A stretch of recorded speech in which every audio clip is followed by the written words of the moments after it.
I thought it would be good to take a quick break from these videos of that detail the structure I want you to follow in your report, and to remind you that what I am trying to do here is to give you some points to think about, but I want to readily confess that I'm not an expert at this myself. So although these 2 semesters with you, I've spent a lot of time thinking about this and reading it myself. I really have. There are plenty of things I still think I have a half handle on instead of a full understanding, and plenty of things I just I haven't really looked at yet.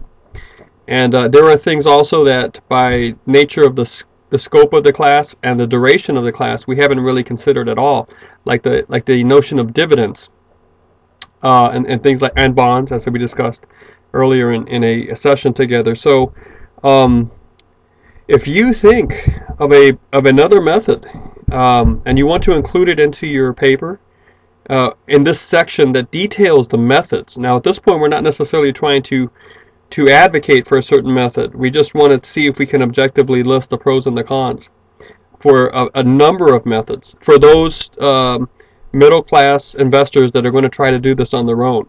Now we'll come back in a bit to re-examine the option of having someone else do this for you. But we need to look at all the options and play them out. So we're going to go down this road for a while. And you may think of something I'm missing. You may think of, or you may realize that I'm misanalyzing it or overextending a conclusion. So feel free to not just to think critically on your own about these things. And to put that into your writing and to include that. Now, in general, I would like you to follow the basic structure that we're trying to work through.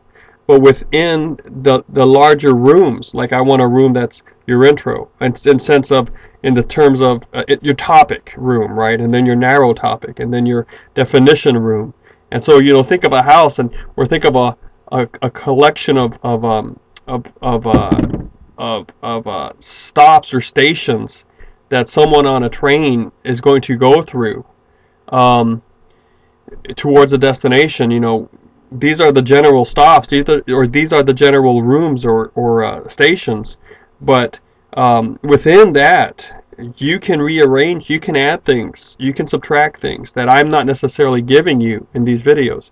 So also, there was some material that we covered at the beginning of class or of our investigation months ago that could use a reworking and a revision, in the sense of a correction, because some of the things I said may be held for one situation, but there could be other ways to explain the same situation. For example, when I had you look at videos of stock movement, and we asked ourselves, is this market momentum or artificial momentum?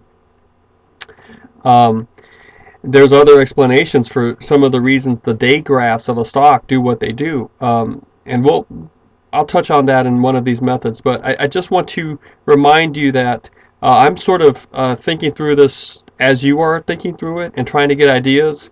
And so although I'm in the position to be more of a guide to you and the class than you are to be sort of like a guide to the class, just because of the the nature of the student-teacher relationship.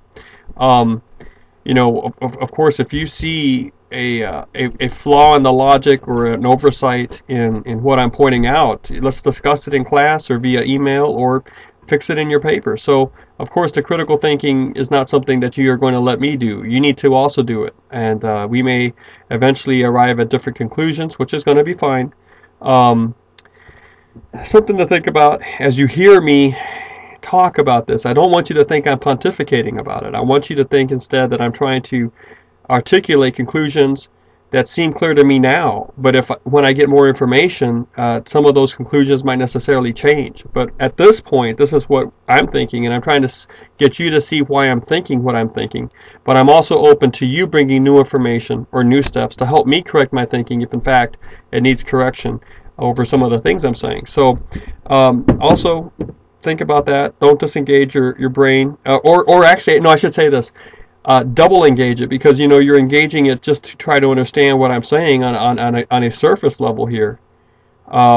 Because I know that these videos could be more carefully articulated and explained. But perfection, I do believe, is the enemy of done for many things, and I just don't want to spend a week making one video. I would rather try to make 4 or 5 in a few days to get them out to you, to get you to think. So, you know, on one level, you're certainly engaging your thinking skills to follow me, but then engage it also in the arena of challenging and critically evaluating some of the conclusions I'm reaching, so that you can see, yes, they are well-founded, or no, I don't know if we can take it that far yet, or whatnot. So keep that in mind as you watch these videos.